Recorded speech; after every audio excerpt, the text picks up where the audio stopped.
The FDI Canada Forum is a signature event in Canada that brings together investors and professionals from around the world to explore opportunities available in the Canadian marketplace. Since its inception in 2015, the forum has achieved significant milestones, including, amongst others, are showcasing Canada as an attractive world-leading destination for foreign direct investments, to share key insights, attracting potential investors to explore the investment and expand opportunities available in Canada, providing a forum for discussing FDI policy with investment government advisors, creating a platform for FDI players to provide unique perspective in order to help potential investors understand and evaluate the best area of investment in Canada. It has become a vehicle for discussing the importance of FDI activities and a platform for Canadian global businesses to review a list of major project opportunities across Canada, providing an educational environment for Canadian FDI practitioners to learn and expand their networks and investment needs. Since the COVID-19 pandemic, we have innovatively chosen to host the event virtually on the Hopin platform as featured in the December forum. This year, we are excited to bring engaged investors and leading companies together as we unveil our major project database. This database program offers a matchmaking service for those attendees willing to opt in, and opting in enable potential investors and project partners to find suitable public and private projects that are either continuing or beginning in the current year, and to meet at the forum to engage in discussion about working together. We have an amazing lineup of speakers and panelists who are well informed on the subject matter. We are proud to have Clark Grew, the founder and the CEO of Rainmaker Global Economic Development, as our keynote speaker. He is a visionary global business leader who has advised hundreds of organizations on the strategies of business expansion and diversification globally. Moderating the event is Bunny Nunnari, an economic developer from the province of Alberta. James Morrison, the Director of Pharmacy Excellence at the Whole Health Pharmacy, Ontario, Canada, would be moderating the Health Technology panel. Monica Rovers, the CEO, Global Connect Corporation, will be co-moderating the Energy panel alongside Dean Tucker, the Vice Chair, World Petroleum Council, Canada Board. Dwayne Kruger, an entrepreneur with multi-investment portfolio, will be moderating the Agricultural Technology panel, and Alexis Carolog, a partner of the Connect 7 Group, will be moderating the Tourism panel. This is by far the largest foreign direct investment focused event of its type in Canada. The forum provides partners with exclusive access to Canadian International Opportunity Database, thought leaders, influencers, senior business leaders, senior government officials, and leading investors from across Canada, United States, Africa, Asia, Europe, Australia, and the Middle East. Interested in sponsoring our next event in December 1st and 2nd? Email us at admin@fdicanadaforum.com. We welcome you and see you again in our December 1st and 2nd FDI Canada Forum. Perhaps a surprise to no one is that our energy panel co-moderators are two Albertans. Monica Rover is CEO of Global Connect Corporation. Global Connect assists organizations in their business development. She is also a global partner at Rainmaker Global Business Development and was also head of global energy at the Toronto Stock Exchange and TSX Venture Exchange. Monica is also an experienced board member and was also a former Calgary Economic Development employee, such as myself. She will be joined by Dean Tucker, who is the current vice chair of the World Petroleum Conference Canada Board. The 23rd World Petroleum Congress will be taking place this December in Houston, I believe, right, Dean? That's correct. And Calgary will be hosting the 24th Congress event. Dean also has over 30 years experience in the petroleum industry, both domestically and internationally. Most recently, Dean was the COO of Caracal Energy and has taken on volunteer opportunities post-retirement. I also saw that he is on the board of Karate Alberta, so something tells me not to get on his bad side. And today the energy panel will be discussing the ongoing activity within Canada's energy space to reduce GHG emissions through the development of new technologies and processes, as well as the government policies and associated regulations required to support the energy transformation toward a net zero economy, so a critical global topic. So Monica, Dean, thank you for joining us. And if I can ask our organizers to queue up the panelists as well, and Monica and Dean will introduce them. Thank you. Thank you so much, Bonnie. It's such a pleasure to be here again at the FDI Canada Forum and with Dean again on the energy panel. Great to be here. So welcome to the energy panel. We'll be discussing sustainable energy investment in the Canadian economy, as Bonnie mentioned. I've worked within the energy sector for a number of years in a number of roles with Calgary Economic Development, Toronto Stock Exchange, my own consulting firm, and Rainmaker Global Business Development. I'm really looking forward to the discussion today with these 4 expert panelists from various areas of the energy industry. We'll start with a brief conversation with Dean with the World Petroleum Council. Next, I'll briefly introduce our panelists who are from a policy think tank, a network of networks in the energy ecosystem, and major oil and gas companies. You can read their bios on the event website. They will provide an introduction to their organizations and background and the work that they're currently undertaking here in Canada. Then we'll cover some prepared questions, and Dean will watch for questions from the audience. So we welcome questions. Please do go ahead and do so. So let's get started. As I mentioned, one of the people here today highlighting the work being done in Canada is Dean Tucker with World Petroleum Council. Dean is Vice Chair of World Petroleum Council Canada and World Petroleum Congress 2023 to be held in Calgary. Dean has worked for multinationals, as Bonnie mentioned, and has fantastic experience in the energy sector. So we're very lucky to have him here today. So thanks, Dean. Yeah. So Dean, tell me a bit about what is planned for World Petroleum Congress and the focus of the event. Sure, you bet. Well, good morning, Monica, and thank you. So for those who aren't familiar with the World Petroleum Council, it's a UN-accredited, non-governmental, non-profit organization with around 65 member countries. The main focus of the organization is to facilitate discussion between key stakeholders on many of the energy issues that are current in the globe right now. There's a number of events and different activities we undertake to do that, but by far the most important and largest is the triannual Congress that we host, which attracts 5,000 to 10,000 delegates globally for each Congress. Now, Canada has been very fortunate. We were actually voted to host the Congress in 2023. And it's a very interesting time right now to be involved in the Congress because everyone is aware globally of the prevalence of climate change and the concern it's causing. In fact, all of the 65 member countries, the main question on their mind for our organization is how will the global petroleum industry respond to the threat of global climate change? What we've done to address that is the main theme of the Congress in 2023 will be to look at what is required for the energy transformation to get us to where we want to be. What's the direction of the path we will take to get to a net zero environment? The biggest thing the petroleum industry can do is to take a leadership role along with other sectors of society, including business, academia, government. And there's so much work to be done that cooperation and interaction will be critical. But when you boil it right down, the main factor that's involved in climate change is the emissions of greenhouse gases. And really, there's 3 things that you can do to reduce greenhouse gas emissions.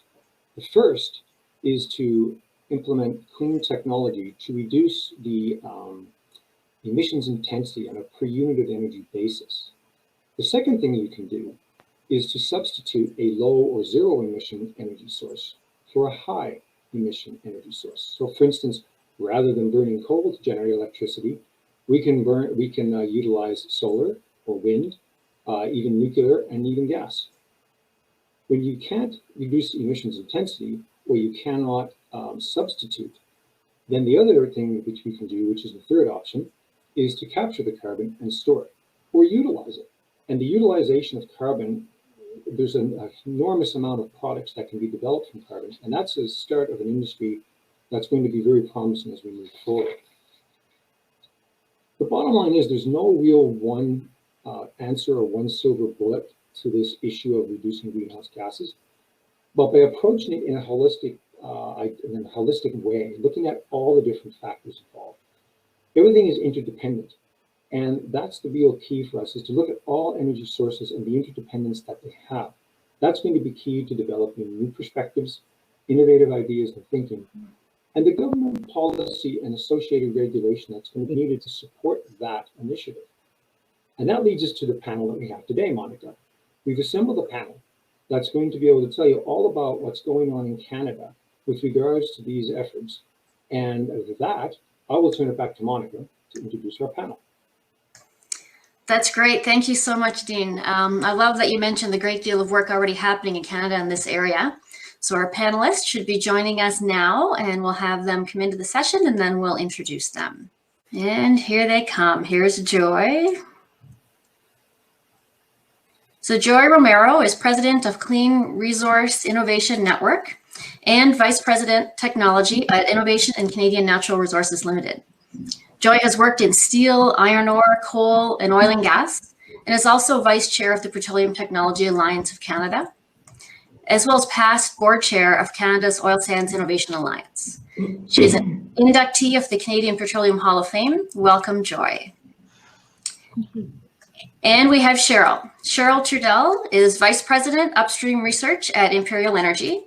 Cheryl wears many hats, including chairing Imperial Institute for Oil Sands Innovation at the University of Alberta, chairing Canada's Oil Sands Innovation Alliance, chairing the Management Advisory Board of NATE's Centre for Oil Sands Sustainability, and among many others.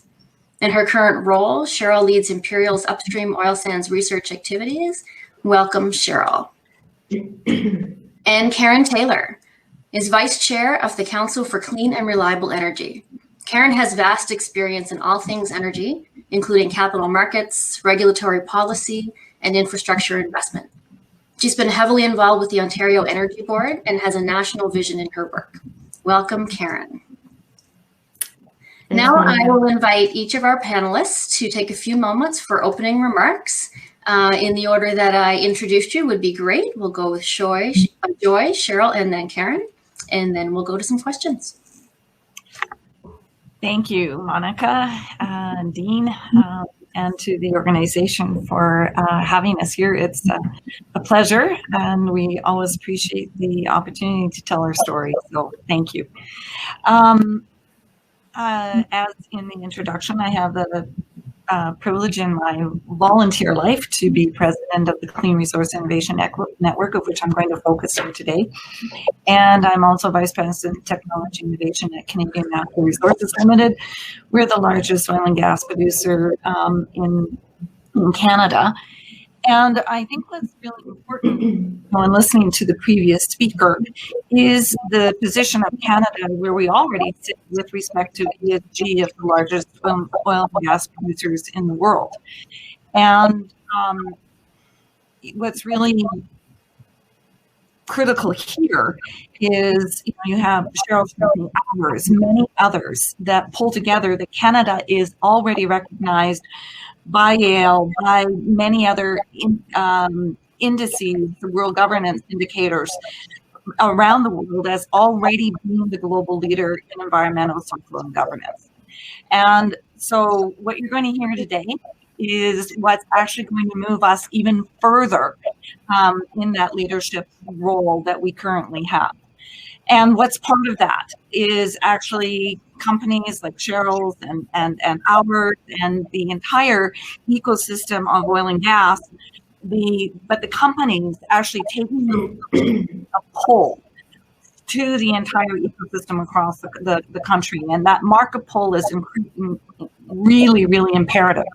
So inside of the Clean Resource Innovation Network, what we did is we actually pulled the over 140 institutions across the country as to what are they doing to help drive the country to be the global leader in clean hydrocarbons from source to end use. And we overlaid their pathways, their roadmaps on what we are doing as industry.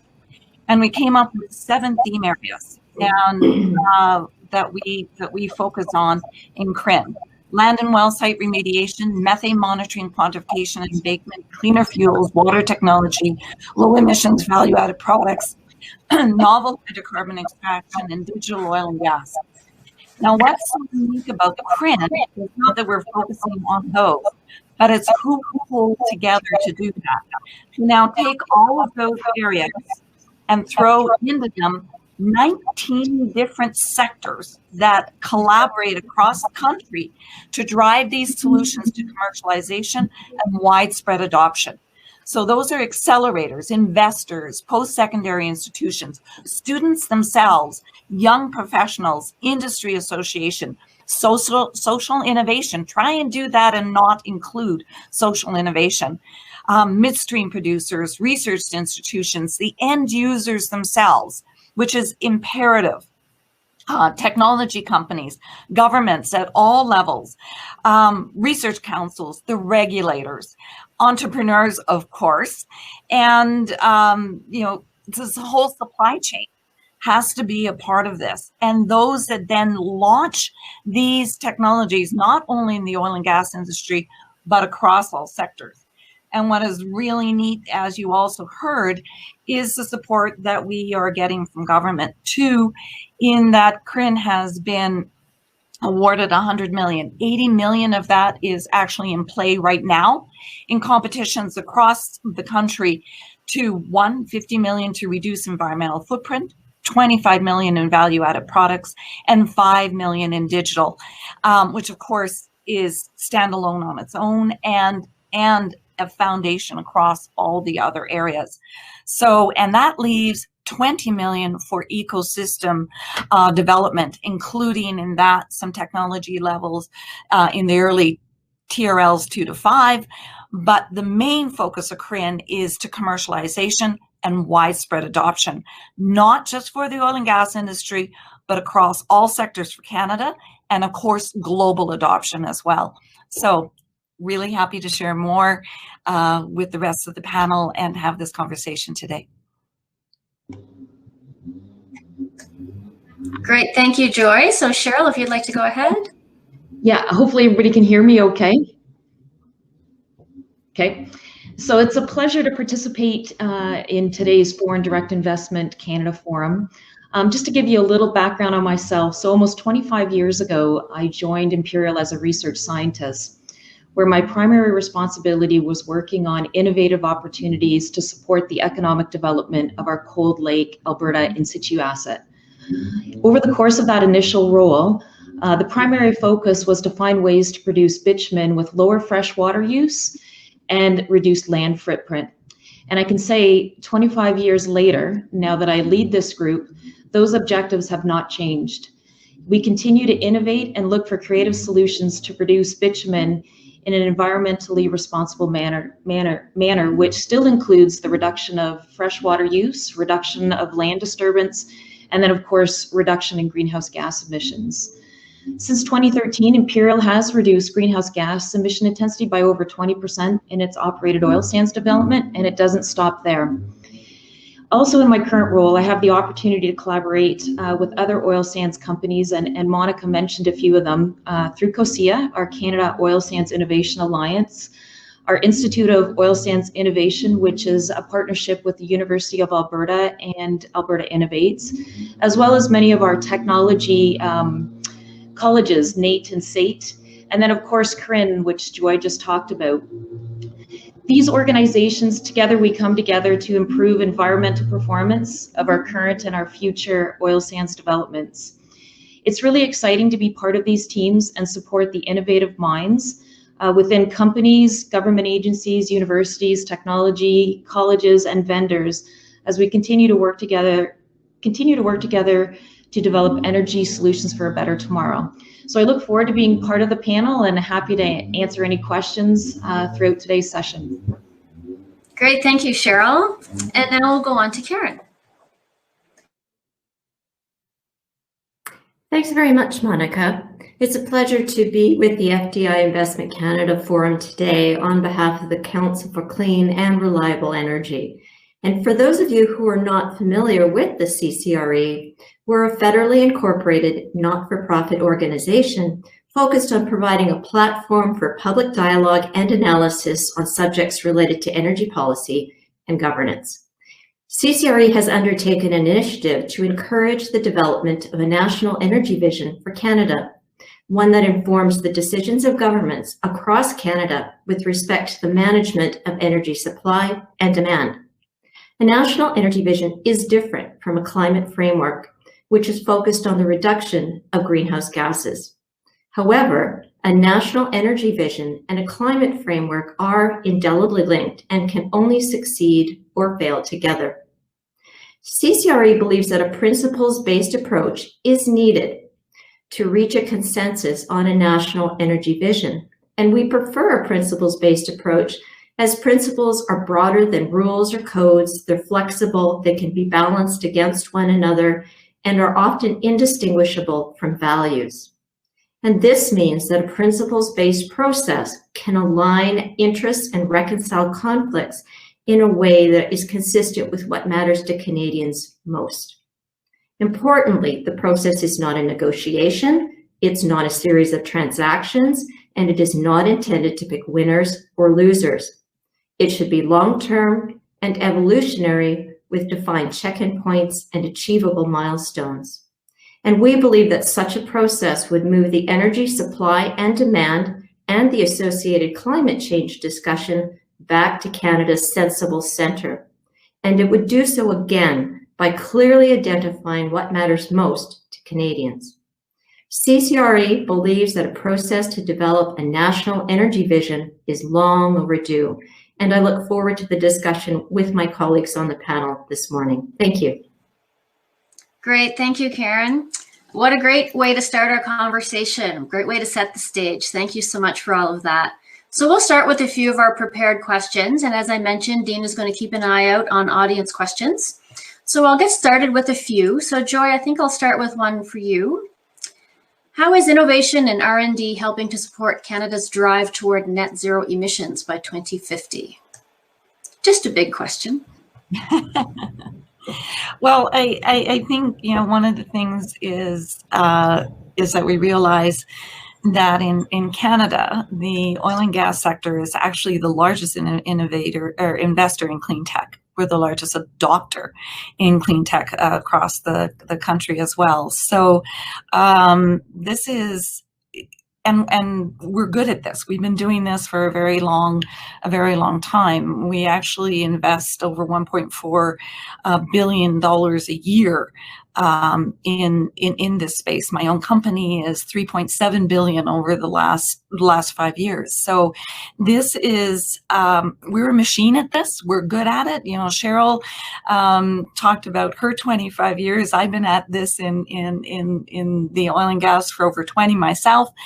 And, we do this well. We can bring stuff through to commercialization that then others benefit from. So it's not just about us. It's about the end use of the product as well. And so it's the ability to create the circular economy also in bringing that CO2, for example, when we capture it, as Dean mentioned at the beginning, can actually be turned into valuable products. So if you want to get to net zero in 2050, it's really important that not only do you have the technologies for all sectors of the economy to be able, and users, not only producers, but users, to be able to bring their footprint to net zero, but what do you do with the CO2? So obviously we know we can sequester it, but we can also use it. And one thing that I like to share in the use is we actually just came to fruition here in Alberta with Carbon X Prize. That was sponsored by NRG in the US and COSIA, which Cheryl, of course, leads in Canada. And that prize was for uses of CO2. There were actually 112 different companies that applied their technologies. Of course, it came to 10 finalists and obviously 2 winners. But in those was a company called AirCO. And they actually produce vodka from CO2, something, absolutely necessary to life. But they also produce hand sanitizer. So something absolutely critical for right now, and something that's every day. The other thing we have in Calgary is a wonderful company called Clean02. And they actually collect off of boilers, various systems, whatnot, anything that combusts, natural gas, hotels, high rises, office towers, etc., and they collect CO2 and convert it into soap. And I just saw on the weekend that now Canadian Tire actually carries this soap. What I'm trying to get to in this is that CO2 is elements that are essential to life. But we can control the form that it's in. So right now, in our times of a pandemic, what is more important and essential to us than hand sanitizer and CO2? So, and these are just part of that whole circle. Now, inside that, we are already sequestering in Canada 5 million tons at the Quest project in Alberta. In Saskatchewan, Weyburn as well. In Hants, already 1 million tons sequestered of CO2. So these are solutions both big and small and absolutely everything in between that can be adopted by many to drive and support net zero by 2050, not only here, but around the globe. Wonderful. What a great way to make it, to explain it in such a way that anybody could understand that. That's fantastic. Thank you. So Cheryl, we'll go to a question for you. Cheryl, what are the biggest challenges facing the global petroleum industry, and specifically here in Canada, with regard to reducing emissions associated with their operations? Okay. I apologize. There's a little bit of lawn work going on next to me, so you might hear that. And it just started just as soon as this panel started, so I apologize. That's life these days. The beauty of working from home. Anyway, well, you know, oil and gas is going to continue to be part of the energy future. And, you know, oil and gas companies in Canada are committed to providing, you know, energy solutions that help protect people, the environment, and the communities we operate. But I wanted just to point out, you know, that these energy solutions do take time. So I can give you an example just in my own personal, you know, research experience. You know, when I joined the company at Imperial 25 years ago, we were working on a technology to reduce greenhouse gas emissions in the order of 90%. And if you can still believe it, we're still piloting it today. It takes a long time. You know, some of these energy solutions, it's just not a quick fix. And with that, you know, it also takes very smart, innovative minds.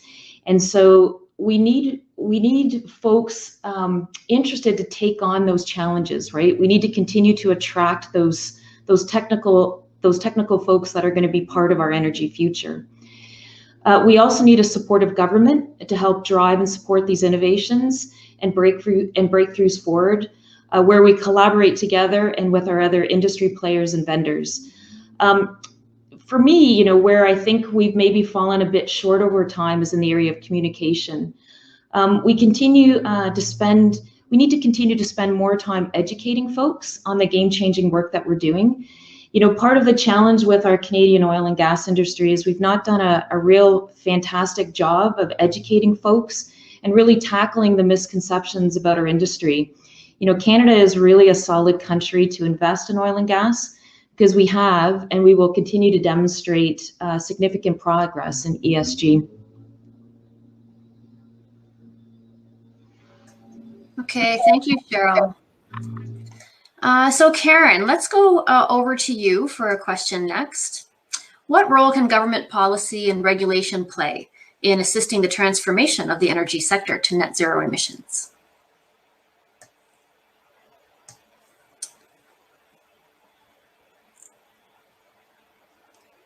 You're just still muted. Sometimes with these things, you have to try a few times to unmute yourself and mute again.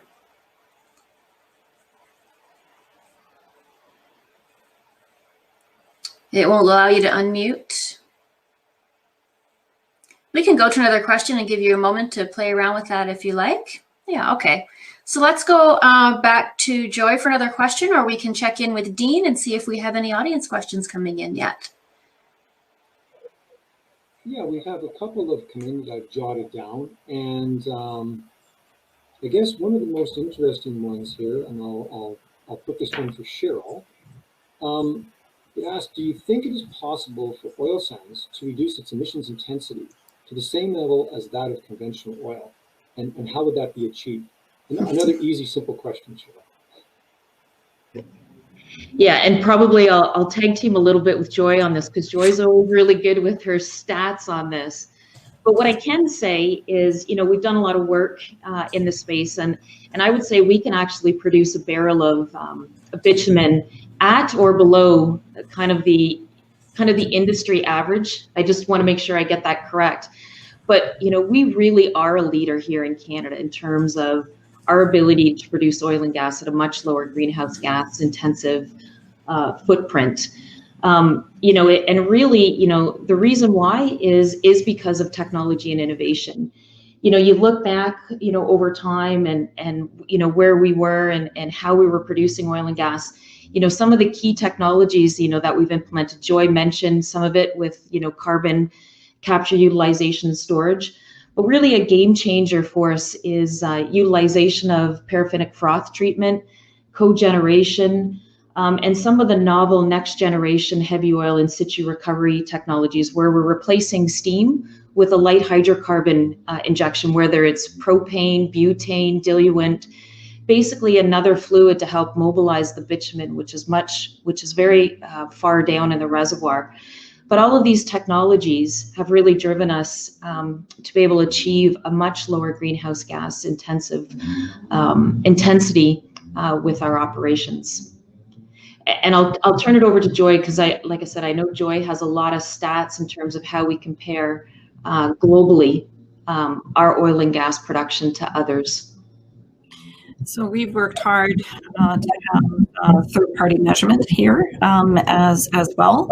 And in that third-party measurement, any of our new operations, including Cheryl's companies, ours, that have come on in the last 5 years, at least, and if not a little bit earlier than that.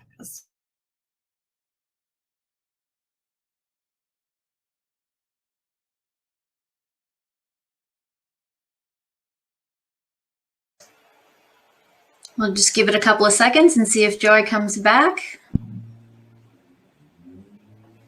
The realities of online events and meetings.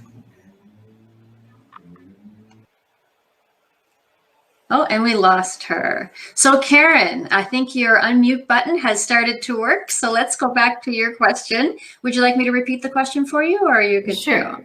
No, okay. Go ahead. So what role can government play and government policy and regulation play in assisting the transformation of the energy sector to net zero emissions? Thanks very much. There are three fundamental roles for government, and the first one is that government at all times is responsible for policy formation and appropriately empowering the regulator so that they can intervene in a thoughtful way when intervention is required.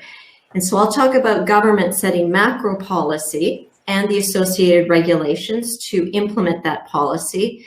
And they're also responsible for creating incentives. So as we all go about our business acting in our own self-interest, we actually achieve the policy objectives. With respect to the regulator, they would craft a micro policy so that when they are adjudicating a specific situation, that policy would guide the fact-based decision that they have to make as people come before them and seek a determination.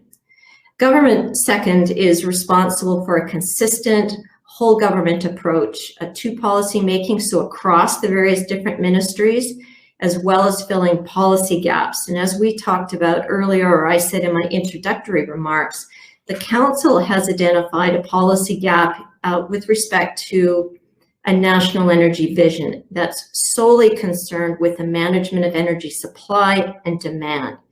And it is linked to carbon, but we've had a lot of conversation this morning about things that have to do with the supply of energy and not about the demand for energy. And the two really have to be managed in concert if we are in fact going to achieve our targeted greenhouse gas emissions and our overall climate change strategy and framework.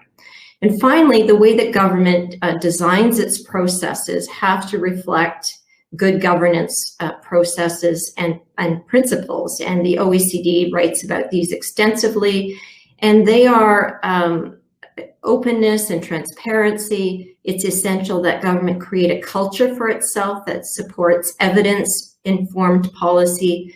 effective innovation and change management policies, and accountability structures. So accountability, responsibility has to be set at the feet of the people empowered to make these decisions. And where there is no policy or there's a vacuum, they are required to fill it. And in consultation with a broad and empowered group of stakeholders, and not just necessarily industry or the guys that finance it and guys in a generic kind of sense. So they're also required, though, to change and make sure they shape the right message and reconcile, for example, the net zero greenhouse gas emissions by 2050 target with the reduction target of 40 to 45% below 2005 levels of 739 million metric tons. Like, how do those two policies work together? Does one have different consequences than the other?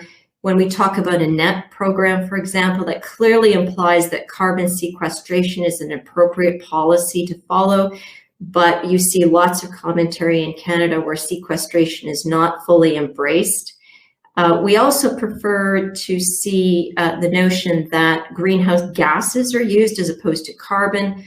Again, when we use carbon too much in conversation, it implies shutting down the oil and gas industry, which of course we know is not really going to happen, and it can't possibly happen in our modern economy. So language really matters, as well as keeping the discussion focused on the three broad buckets: supply, demand, and then greenhouse gas emissions. Wonderful. What a great way to explain that for people. Thanks so much. Made it very clear. So Joy, we have you back. We can give you an opportunity to complete your thoughts if you like, for what you were saying just before we lost you. I think I'm not sure where I could have, but the point I just want to make is that basically any of the newer operations that have come on in the last few years actually are below the global average, and that we have added facilities to many of our existing operations that again have lowered the footprint. That's what you've heard. Some of these are producing blue hydrogen and already, and this is where these technologies are actually adding to the global knowledge in this space. And that our conventional oil and gas has been, again, by third parties. We are 23% today lower than the rest of the global average around the world. So yeah, Canada is working very hard in this space. We've been working very hard in this space for a long time, and we are committed to continue to do so. Great, thanks so much. I'm thinking we could go to another question for Cheryl. Dean, unless you wanted to interject with anything from the audience, just checking in first. Yeah, I think we have, we're getting a couple of questions coming in here, so maybe we'll try one more. And seeing Joy was just speaking, there's a question that came in that asked about, you mentioned in opening remarks, the importance of the collaboration between various sectors, the academia, government, and industry, and society in general. How important is that for Canada reaching its net zero goals in the future? Certainly as companies, you have Cheryl and I, and you actually in this presentation could have flipped either of us, and either of us done the other one's role that we're sitting here doing. So Cheryl could have just as easily sat here and talked about collaboration in the industry, and I could have sat there and talked about what industry we're doing as a company. And if you go to any of our operating companies inside of Canada, you could have the exact same interchange. There is an equivalent to Cheryl and I in all of these companies. But what's really critically important is our connection to the innovators in that sort of that whole sector component that I shared with you, because none of us can do it alone. And not only is it important, sometimes people think about this as being Alberta. It is anything but. It literally is coast to coast. I had the privilege of listening early this morning to an announcement in Newfoundland to the Emissions Reduction Fund with the Petroleum Research of Newfoundland and Labrador. They are a part of CRIN. They are a part of our innovation network, as are the research institutions, so the Ocean Supercluster. It is really important that everybody is focused on these problems and on the solutions. But what's really critically important is that the successes of the technologies that we're bringing through to commercialization are communicated widely. The first thing I was doing was listening to these technologies that were being awarded. Okay, know that one, oh, I don't know that one. Before the thing was over, I messaged Dave Finn and said, send me that one. We need to get it out in CRIN, and I need to take a look at it at Canadian Natural. Because it's that widespread adoption that is actually going to make the difference in the reduction, because it's not, and the reduction across all sectors. And then that also allows that entrepreneur to be able to grow fast enough. Because if we don't adopt quickly enough, all of these bright minds that Cheryl was talking about and that Karen wanted to enforce as entrepreneurs across the country, they can't commercialize and grow fast enough or survive. And what we want them to do is grow and survive inside of Canada and be great exporters, not just across the many sectors to use inside of Canada, but also globally. And then you literally have the oil and gas sectors emissions reduced. You have the other sectors reduced in those who use our product, because as Karen said, that's not going away. It can't. That energy density that exists inside of fossil fuels is important. It's critical for sustainable, low life cycle, affordable energy systems. But what allows this to happen is the collaboration of all of us working together in a very focused way. And in Canada, we just do that. Well, we need help. And that's why organizations like CRIN actually pulls the entire ecosystem together in a very non-competitive way that allows all of the organizations to shine and to create the collisions to come together. So really important. Great, thanks so much. So Dean, just give me a heads up when you have more questions too. I'll go ahead with just one or two more, and then we'll go back to some more audience questions. So Cheryl, what business innovations will petroleum companies need to develop to help navigate the path to net zero? Well, that's a good question, Monica. I think you've heard it time and time again, from Joy and I, is, technology is really going to be a key to our future. And we need to identify valuable or viable pathways. And it's not just going to be just one technology to get us there. We're going to need a combination of technologies. It's not going to be this one silver bullet. It's going to be a mix. And I mentioned, a couple of them earlier, but, cogeneration, renewable fuels, next generation heavy oil in situ recovery technologies.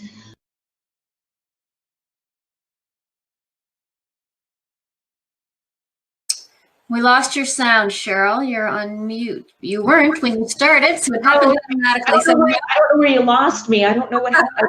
Yeah. That's okay. Yeah, I think the key thing is, it's really going to involve more than just one technology. It really involves a combination of technologies. I look over time, just in our operations, how much more efficient we've got. I look at our Cold Lake asset, in Alberta here. At one point we thought, if we could get 15% recovery out of that asset, that would be good. Today we're in, 50, 60% recovery levels, and it's all because of innovation and technology. And not only that, not only are we able to capture more, we're able to capture more in a much more environmentally responsible way. And it's through, new technologies to mobilize bitumen underground at a much lower greenhouse gas emission. It's cogeneration. It's now looking at small modular reactors as opposed to the standard boilers that we currently deploy. CCUS is going to be another pretty big technology as well. I know CNRL and Shell through Quest and Joy mentioned another one at Weyburn. You know, we're already commercially deploying that technology, but it's really going to require a number of these technologies combined together in order to really achieve that net zero target. Great, thank you. I've got a few more questions for Karen here. Dean, unless you wanted to interject with anything from the audience? Yeah, you bet. There was one question here, which I direct towards Karen, and it basically asked, trying to interpret kind of the intent of the question, but I believe it's along the lines of, you spoke about a national energy vision, which is important to have, but to have it adopted by industry, society in general, what would be the one key element to ensure that that happens? Okay, that's a tough one. Thanks, Dean. A national energy vision in a different decade would probably have been called a policy. And of course, that creates all sorts of historical issues between the unreconciled as of this date between consuming and producing provinces. And I am from Alberta, so so I do remember how that went over back in the 80s, and it was not good. That's why we chose our language quite carefully here. But in Canada, constitutionally, energy is a shared responsibility between the federal government and the provinces, depending on how the energy is moved, where it resides. But when you look at Canada as a portfolio, and my background is in finance, so I choose to look at things like that, we have a portfolio of energy resources that are not evenly distributed across Canada. So we actually need to have this process result in a consensus between the federal government, the provinces, the territory, and our Aboriginal leaders. And they will then enact the laws, set the regulations, empower the regulators across each of the jurisdictions so that we're all pulling in the same direction, because we're not right now. So we have hydro assets in certain provinces, so BC, Manitoba, Ontario, Quebec. We've all decarbonized our electricity delivery systems and our electricity systems broadly.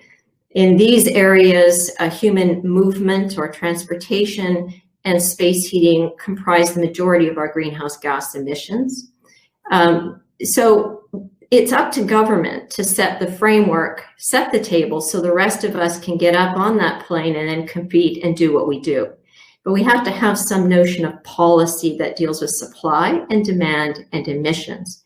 And so there's these three components. They're all codependent, but they have implications for policies across the whole spectrum. So if space heating is a large consumer of natural gas in a large number of jurisdictions, it's carbon intensive, it's a large source of emissions, then we have to think about housing strategy. If human transportation is an issue, then we need to think about electrifying mass transportation, better urban design, density as opposed to crowding. So there's a lot of things that we just don't talk about. If we're going to reduce emissions, we have to have a complete discussion about every aspect of how we organize ourselves and how we live. This is the second largest country in the world. We're in the Northern Hemisphere. We have to use energy to stay warm. We have to use energy to move, and we all like to move. It seems quite a bit. But those in some of the provinces, again, those that are lucky enough to have decarbonized the electricity system, those two buckets are the largest sources of greenhouse gases, and they require a different conversation than simply talking about and focusing on supply. Because as today, we have long life technology programs, but they cannot replace on an energy density basis nuclear or fossil fuels and maintain the same quality of life. So we actually have to have a fact-based discussion about what it's really going to take. Excellent. Thank you so much, Karen. Monica, I'll turn it back to you for a couple of set questions or one. There are some more audience questions coming in, so I'll just jot them down. Okay, great. I'll go to Cheryl with the next question. So Cheryl, how are Canadian companies responding to investor demand for more action on climate change? Well, I think just having this webinar today and disclosing and educating folks a bit better, I think is really key from my perspective as a Canadian company. You know, I can give you another example. I would say, when I was, started out, as a research scientist in the lab, we very rarely brought anyone in to showcase some of the work we're doing. Back in late 2016, we opened up a new lab here in Calgary, Imperial did. And over the last 3-4 years, I've hosted over 60 tours personally. And, lots of time spent on that, but it's bringing people in, showing people what we're really working on and doing, answering those questions, being willing to engage and educate has been really important. I think, and I'm pretty sure Joy would say the same thing, but that's really important is sharing what we're doing, be willing to listen, answer questions, and just have it as an open book. We've got nothing to hide. And I think the other one, and I speak of it a little bit just because of, my associations with many of these industry associations, is the collaboration piece as well, which is pretty, which is pretty key. In order for us to win, we all have to work together. A lot of these technologies take time, they're risky, and, we need to work together to solve these challenges. Great, thank you, Cheryl. I have another question here for Joy. So Joy, Canada is one of the higher emissions intensity global producers. What are we doing and how are we positioning ourselves to address this situation? So certainly as an oil and gas industry, as we, shared with you already, the numbers for example, IHS Markit has showed since, 2018, that we had a significant drop already in greenhouse gases, and that number of the technologies that Cheryl has mentioned by 22, that just from what they had their purview to see, by 2030 would be another 16 to 23% reduction in greenhouse gases.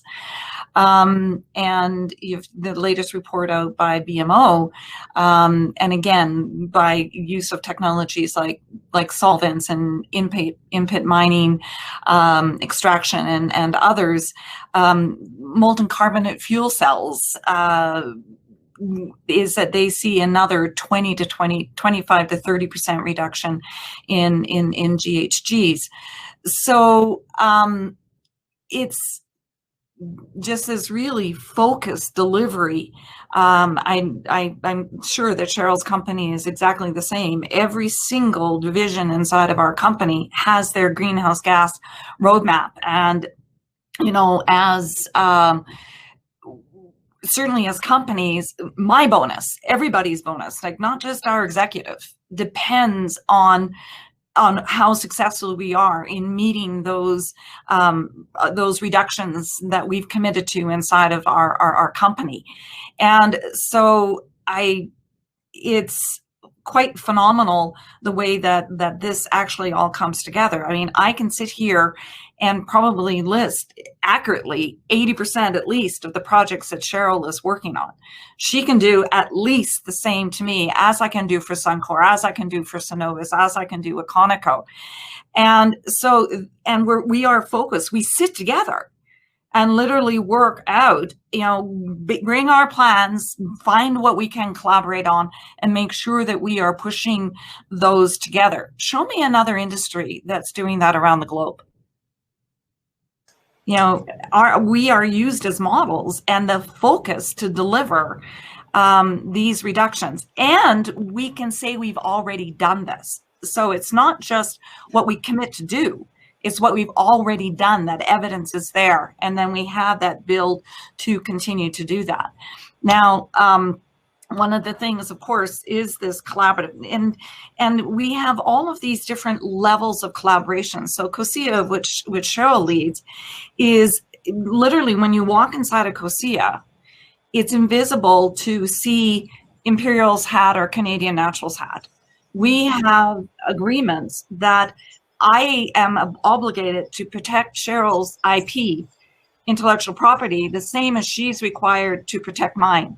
That's what you have inside of a single company. We have 90% of the oil sands production that comes together inside of Canada with that commitment. That's pretty phenomenal. Then we actually have CRIN, which exists, and then many organizations in between in legal agreements. But CRIN has no legal agreements that holds it together. It solely has a commitment of the oil and gas producers to be transparent about what our needs are, to create an industry pool for technologies, and then the entire ecosystem across the country with the commitment to make a difference. And it's that Canadian commitment to make that personal difference that actually drives what happens, you know. And so it's pretty phenomenal that you actually have that internal committed drive. And so to join CRIN, there's actually no charge, but you sign a social contract committing to how you behave inside of CRIN. And so to those of you who are listening, and I know you have that commitment, please go to Clean Resource Innovation and join CRIN and sign our social contract. It is really imperative that we have that commitment across the country to drive this. The collaboration and information sharing is just fantastic.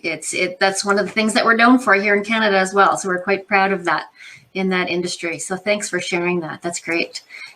Dean, I think we have time for one more question from your end if you have another. Just have about 3 or 4 minutes left in our panel here. Okay, sure. There's a couple of great questions. As you say, we only have time for one. So I think I'll put this one to Cheryl. It's pretty straightforward. What is beyond bitumen combustion? Oh, bitumen beyond combustion. So can you hear me? You can hear me okay? So for folks that want to learn a little bit more too about it, I really encourage you to go to Alberta Innovates. They currently have quite a program right now on bitumen beyond combustion, but essentially it's taking some of the waste that's, for example, you know, folks know about tailings ponds, but it's actually taking some of that product and actually converting it into something like carbon fibers, which can be used in the steel industry. But essentially it's making some product, some value added product from our waste streams. Great, that's excellent. Do we have 2 minutes left, Monica? Sure, we can take 2 minutes. One question here for Karen, and I think you'd be a great one to speak to this. It just said, could you comment, and I guess we'll have to do it briefly, on what role can small modular reactors play in the future energy mix?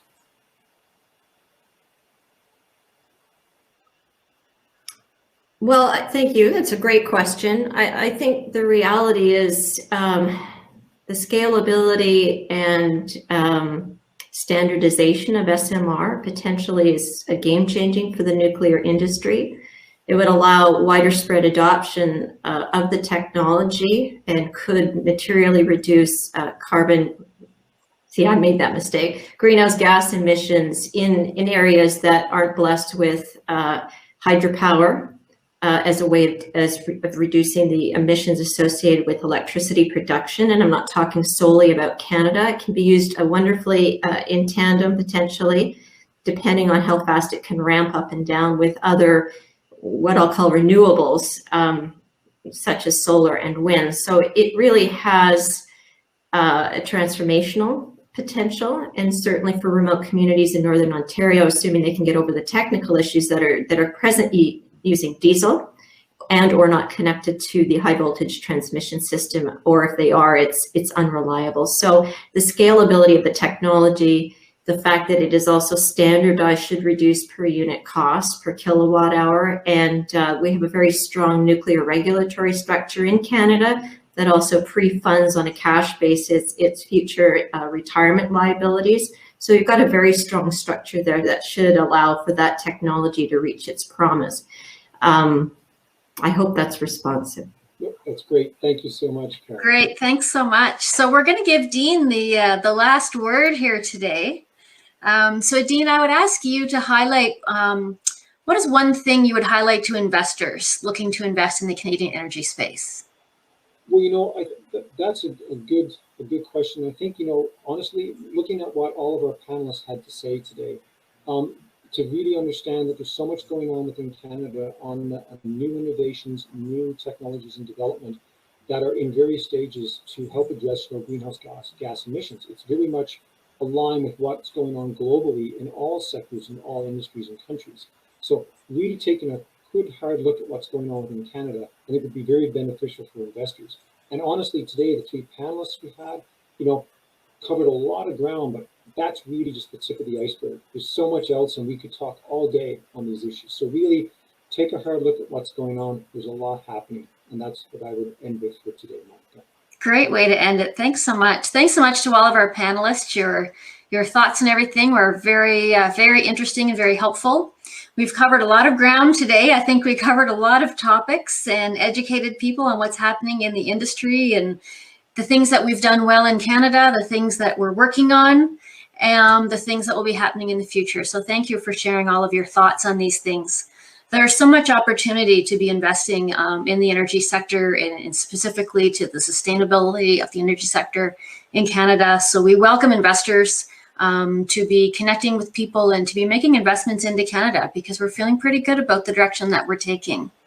The FDI Canada Forum is a signature event in Canada that brings together investors and professionals from around the world to explore opportunities available in the Canadian marketplace. Since its inception in 2015, the forum has achieved significant milestones, including, amongst others, are showcasing Canada as an attractive world-leading destination for foreign direct investments, to share key insights, attracting potential investors to explore the investment and expand opportunities available in Canada, providing a forum for discussing FDI policy with investment government advisors, creating a platform for FDI players to provide unique perspective in order to help potential investors understand and evaluate the best area of investment in Canada. It has become a vehicle for discussing the importance of FDI activities and a platform for Canadian global businesses to review a list of major project opportunities across Canada, providing an educational environment for Canadian FDI practitioners to learn and expand their networks and investment needs. Since the COVID-19 pandemic, we have innovatively chosen to host the event virtually on the Hopin platform as featured in the December forum. This year, we are excited to bring engaged investors and leading companies together as we unveil our major project database. This database program offers a matchmaking service for those attendees willing to opt in, and opting in enable potential investors and project partners to find suitable public and private projects that are either continuing or beginning in the current year, and to meet at the forum to engage in discussion about working together. We have an amazing lineup of speakers and panelists who are well informed on the subject matter. We are proud to have Clark Grew, the founder and the CEO of Rainmaker Global Economic Development, as our keynote speaker. He is a visionary global business leader who has advised hundreds of organizations on the strategies of business expansion and diversification globally. Moderating the event is Bunny Nunnari, an economic developer from the province of Alberta. James Morrison, the Director of Pharmacy Excellence at the Whole Health Pharmacy, Ontario, Canada, would be moderating the Health Technology panel. Monica Rovers, the CEO, Global Connect Corporation, will be co-moderating the Energy panel alongside Dean Tucker, the Vice Chair, World Petroleum Council, Canada Board. Dwayne Kruger, an entrepreneur with multi-investment portfolio, will be moderating the Agricultural Technology panel, and Alexis Carolog, a partner of the Connect 7 Group, will be moderating the Tourism panel. This is by far the largest foreign direct investment focused event of its type in Canada. The forum provides partners with exclusive access to Canadian International Opportunity Database, thought leaders, influencers, senior business leaders, senior government officials, and leading investors from across Canada, United States, Africa, Asia, Europe, Australia, and the Middle East. Interested in sponsoring our next event in December 1st and 2nd? Email us at admin@fdicanadaforum.com. We welcome you and see you again in our December 1st and 2nd FDI Canada Forum.